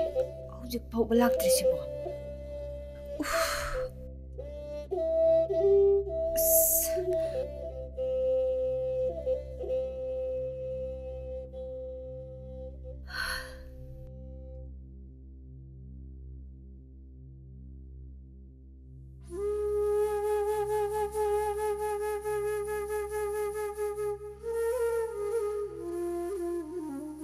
Nahal makhaina angang yaudabagi amuk toiba yubu thakpo hausikna isa leidora kansida mana hanna phauba yengpitri mana ingonda singnarisibu karino aingonda nungaitribasina kari aina mana nungaitanaba kari tokhrage.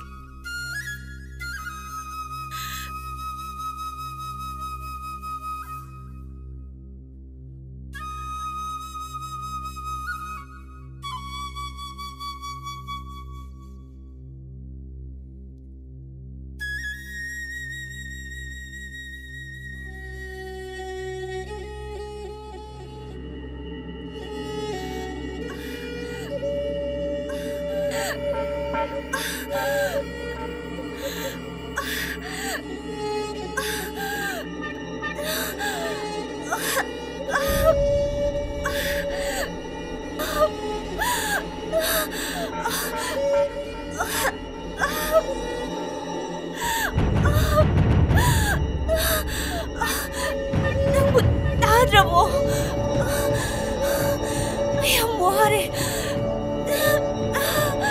아이 못다 마팅 방비오. 낭 마이 못다 방비오.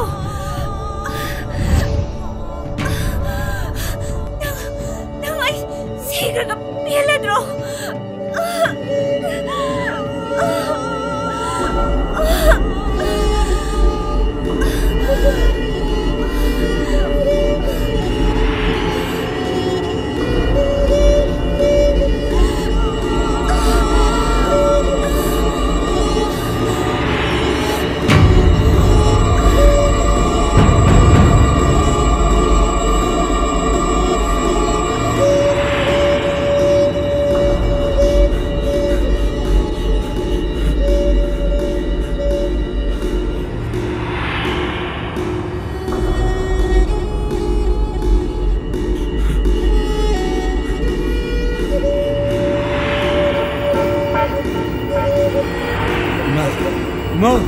Ima mai dia. Ông ta hụt bì mà. Ta bra. Nó sắp mang miệng đi. Thúng riêng ta không có biêu ba.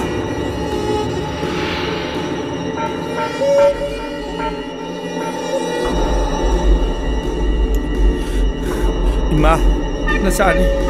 Nga, nang bukan ano.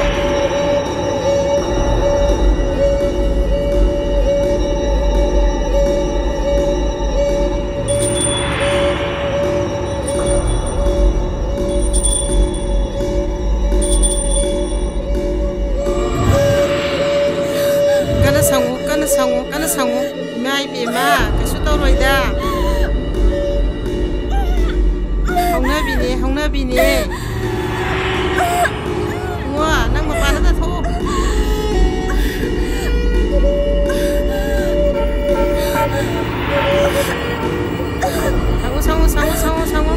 Sangu.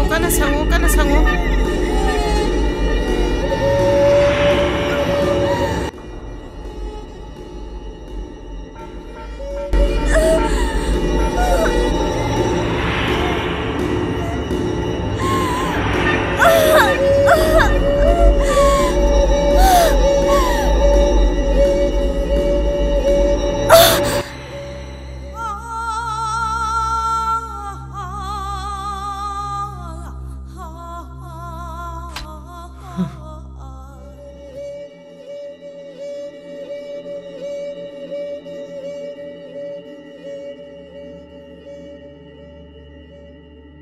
Bunga.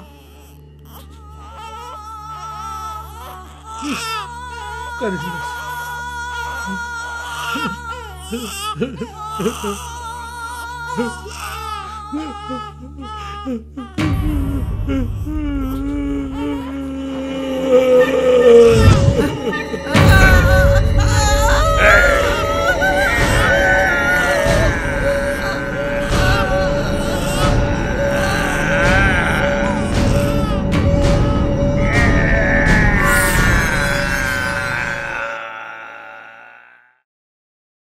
아디지부 다 가본 natro. 마니네.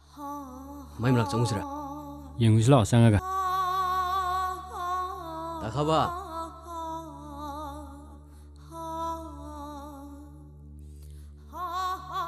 Kaigino duda 다 가봐. Nong doktor phambiramidubо. Kaisu dawde haraga kaidorino duda. Aidi nokte. Aibu no hoi no bro. Era ता खाबदी इतई मन ना तु लैङैदा करिना तौबिखिदा मालेदा तादबु नुपारो नुपीरो मीने इंझलगा हेक्ता लौवी ता खाबा हौजिकी मतमदने नुपी अमना अंगांग उननबो होनबा हाइबसे याम लुबनी मे अहल सुफना ओइरगनी नुपी रोय हाइबसु पोक तोकपा याय नुपी सु थिजलुगुम तौ हन्नसु यंगबिदबा aibu kadi lan khraga अदुदी तादना अदुम खंगबिरो इताओ चलिसिलो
ꯌꯥꯕ ꯅꯠꯇ꯭ꯔꯅꯦ?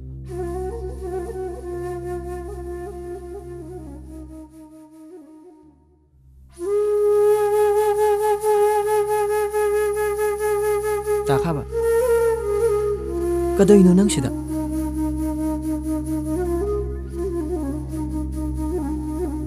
ꯅꯪꯒꯤ ꯅꯨꯄꯤꯅ ꯅꯍꯥꯟꯋꯥꯏ ꯃꯁꯥ ꯉꯝꯗ꯭ꯔꯤꯉꯩꯗ ꯇꯧꯅꯤꯡꯗ꯭ꯔꯒ ꯍꯧꯖꯤꯛꯇ ꯅꯤꯡꯉꯝꯃꯛꯇ꯭ꯔꯤꯔꯣ? ꯃꯤꯅ ꯍꯥꯏꯕ ꯋꯥꯕꯨ ꯌꯥꯝ ꯊꯥꯖꯩ. ꯅꯪꯒꯤ ꯅꯆꯥꯕꯨ ꯅꯆꯥ ꯅꯠꯇꯦ ꯈꯜꯂꯤꯕ. ꯀꯔꯝꯕ ꯊꯃꯣꯏꯅꯣ ꯅꯪ ꯄꯥꯜꯂꯤꯕ? ꯅꯨꯄꯤ ꯑꯣꯏꯒꯦꯒ ꯅꯨꯄꯤꯗꯧꯅ ꯑꯗꯨꯝ ꯑꯣꯏꯕ ꯃꯤ ꯃꯆꯥꯗꯣ ꯀꯩꯗꯧꯕꯩ ꯑꯃꯨꯛ ꯋꯥꯍꯜꯂꯤꯅꯣꯕ? ꯑꯩꯒꯤꯗꯃꯛꯇ ꯋꯥꯕꯤꯔꯤꯕ ꯅꯪ ꯀꯅꯥꯅꯣ? ꯑꯩ ꯈꯨꯟꯁꯤꯒꯤ ꯃꯤ ꯑꯃꯅꯤ. ꯑꯗꯨꯕꯨ ꯊꯥꯖ ꯃꯥꯟꯕꯤꯕꯨ ꯈꯨꯟꯁꯤꯒꯤ ꯅꯨꯄꯤꯁꯤꯡꯕꯨ ꯅꯨꯡꯁꯤꯖꯕ ꯃꯤꯑꯣꯏ ꯑꯃꯅꯤ. ꯊꯥꯖ ꯃꯥꯟꯕꯤ ꯑꯗꯨꯁꯨ ꯑꯩꯒꯤ ꯅꯨꯄꯤ.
Yalo, mang am ya pote yalo. Yalo. What? Mang am ya brane. Mang am ya sibo. What? Ngam dene. What? What? Yadrane. Yadrane mase. What? What? What? What? What? What? What? What?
ꯂꯩꯔꯤꯕ ꯆꯤꯡꯕꯥꯏ ꯅꯤꯡꯊꯧ ꯄꯥꯎꯍꯟꯁꯦꯛ ꯆꯦꯛꯂꯥ ꯑꯃꯨꯕꯗꯤ ꯀ꯭ꯋꯥꯛꯅ ꯈꯣꯡꯂꯛꯄ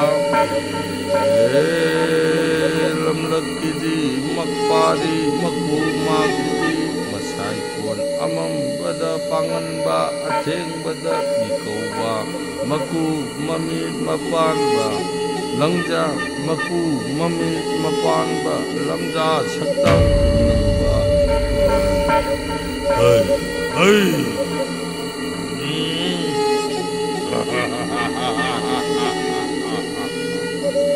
Mika mirau taparo Mika mirau tapiro Asi lamdambi thawayo Nangbu kaurabani he thawai He thawai nangbu tamraga Ina tamna laklaba Thawai nangbu lauraga Pangal aiki laklabani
Chicken payo hige.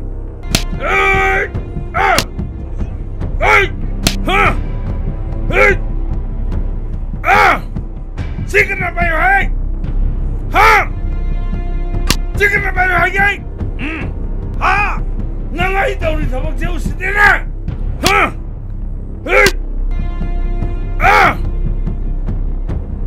Chicken payo hige.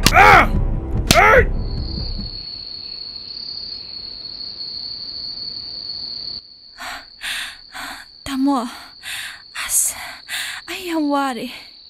Wasuwana na, numit tarani katangay siya. Say, nang nawari siya, nang kataginati. Mipong kulimakin. Say, patas. Say, patas. Say.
가자 가자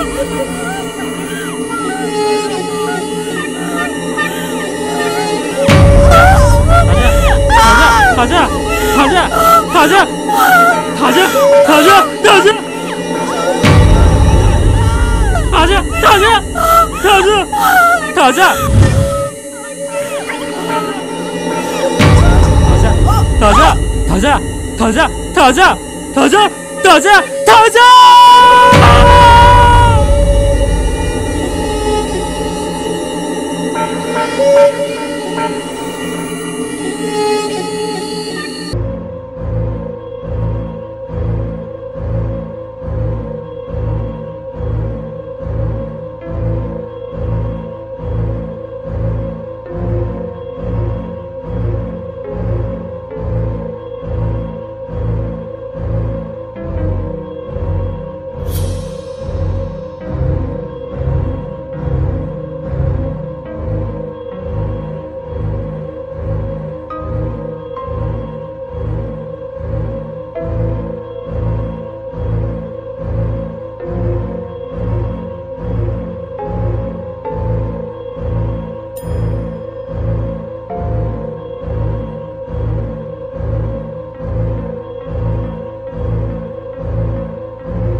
ꯑꯩꯈꯣꯏꯔꯣꯝꯒꯤ ꯒꯥꯔꯤꯁꯤꯅꯅꯦ ꯁꯨꯛꯂꯥꯛ ꯍꯦꯛ ꯂꯥꯛꯇꯕ ꯐꯅꯗꯤ ꯀꯨꯏꯔꯦꯕ ꯉꯥꯏꯔꯤꯁꯦ ꯁꯨꯛꯂꯥꯛ ꯂꯥꯛꯇꯦ ꯍꯩ ꯅꯪꯅ ꯄꯨꯒꯗꯕ ꯄꯣꯠ ꯆꯩꯉꯩꯗꯣ ꯅꯣꯏ ꯁꯨꯅꯕ ꯍꯥꯞꯄꯕ ꯅꯠꯇ꯭ꯔꯣ ꯅꯠꯇꯦ ꯅꯨꯡꯁꯥꯒ ꯌꯥꯎꯔꯕꯕ ꯁꯨꯔꯦ ꯆꯠꯂꯤꯉꯩꯗꯅꯦ ꯈꯔ ꯐꯖꯅ ꯌꯦꯡꯁꯤ ꯌꯦꯡꯁꯤ ꯍꯟꯗꯛ ꯑꯩꯈꯣꯏ ꯈꯨꯟꯗ ꯊꯣꯛꯏꯕ ꯊꯧꯗꯣꯛꯁꯤꯡꯁꯤꯅꯦ ꯑꯁ ꯑꯩ ꯌꯥꯝ ꯀꯤꯔꯦ ꯀꯤꯕꯕꯨꯗꯤ ꯑꯩꯁꯨ ꯌꯥꯝꯅ ꯀꯤꯔꯕꯅꯦ ꯑꯗꯨꯗ ꯃꯐꯝ ꯑꯃꯇꯪ ꯈꯪꯈꯤꯁꯦ ꯃꯗꯨꯒꯤꯗꯃꯛꯇꯅꯤ ꯑꯩꯅ ꯂꯩꯔꯤꯁꯦ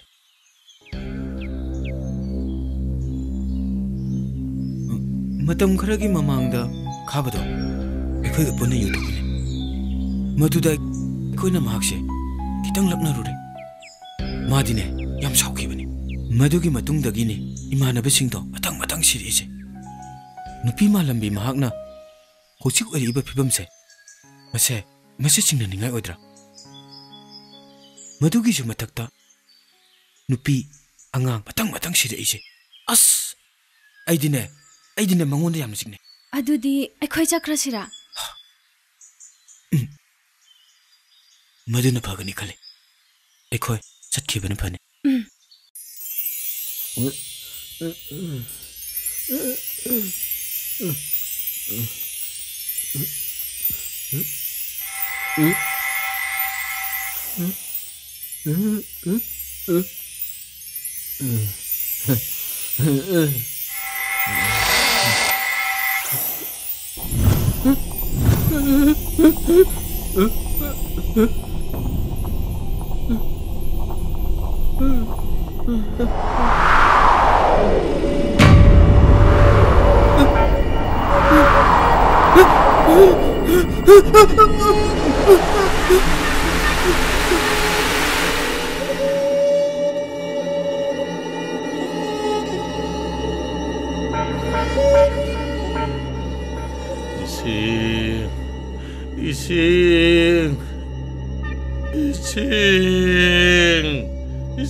바지 이싱시다 레이저리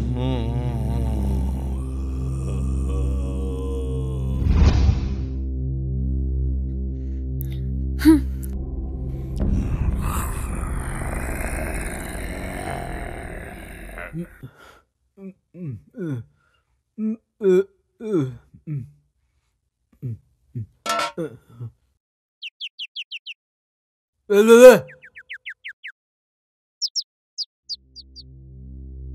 Abdullah ai bati mong matau se yam haina dre Dana kaya ai ke su haide Bali ke ba to another hala mana ai khoi gi angang da yingi ba mi eng na eng se ai yam na haina de Khon gi mi oi sing na su ai khoi u da kau ba ngang ba tau dri ba se ai khoi da changlak dri ba se bati mong matau sinani Basina ba adu ai ai basina ma ko pulala ka tam ke ka tau da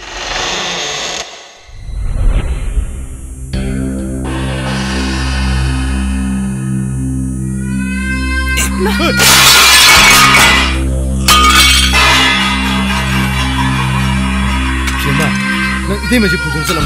Hoi, aduna farani. Inama, ai khoi chatlasi.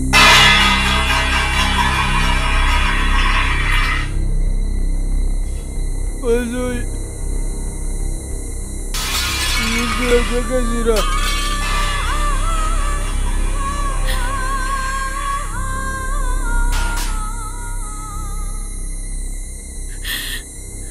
Nama, chatlasi.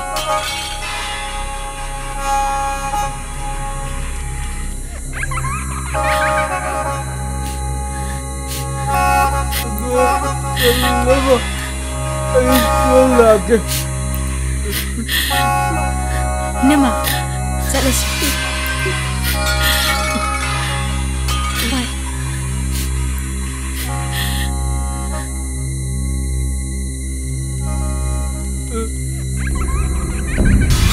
Le, nang si dalem. Ay manung jong. Yamba. Manung nang jong si.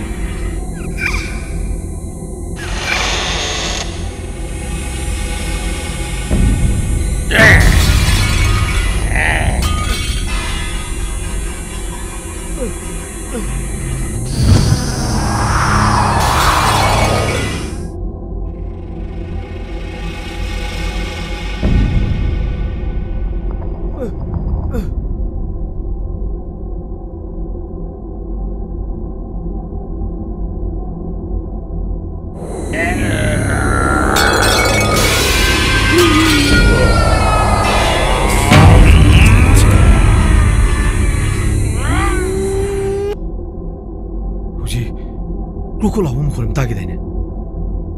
Ibu apa? Saya mana tinggal je.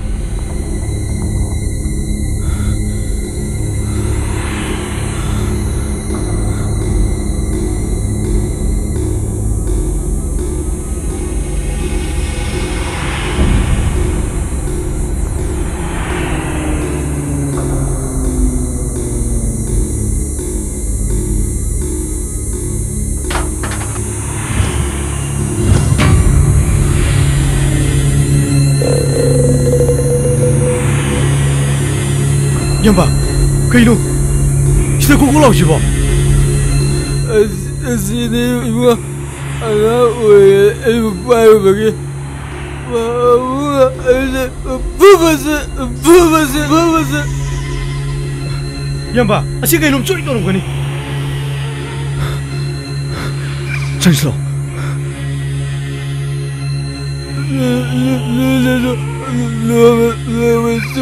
So boleh.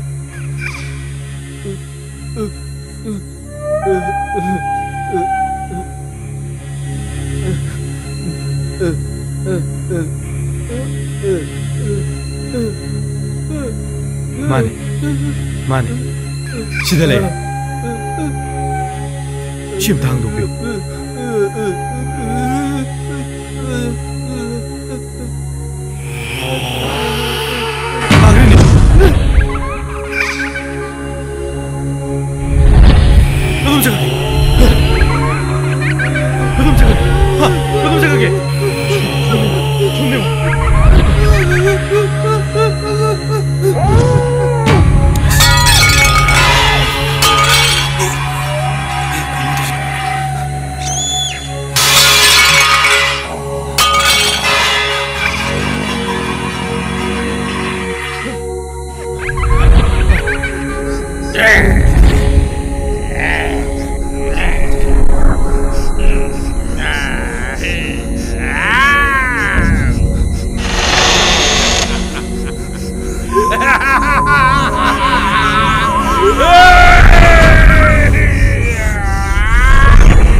Karamba lambial dano. Ako'y nalakliba sibo. Asambidane. Aday jingje karabadi. Ko'y surok soydane yaurani. Asamba lambial ni haidana. Lakliba se. Asamba lambial na laamni hagadabani.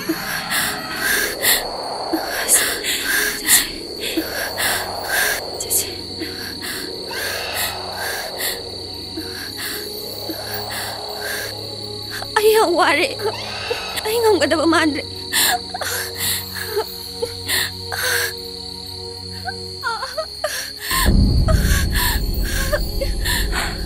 Inama.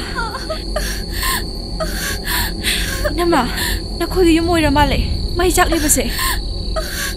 Ako'y maragtuga. Nakoy tamoga. Lakla niye. Tu, maang na uli ba kulse? Asiyong na ba sa siya? Asibu yoro di ako'y. Kara sa para niye. Ay ngamgadaba mandre. Inama. Ay tamasin. Inama. Inama. Nama, Nama, Nama, Nama. Situloy. Pili siya din, Nama. Nama, nakasutuloy. Ay kulay siya din. Tawag kitang layo. Nama.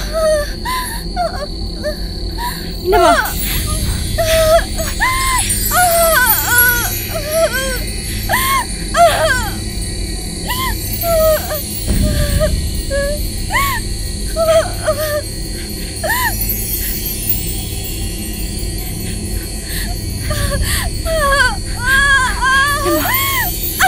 Nama, Nama. Nama.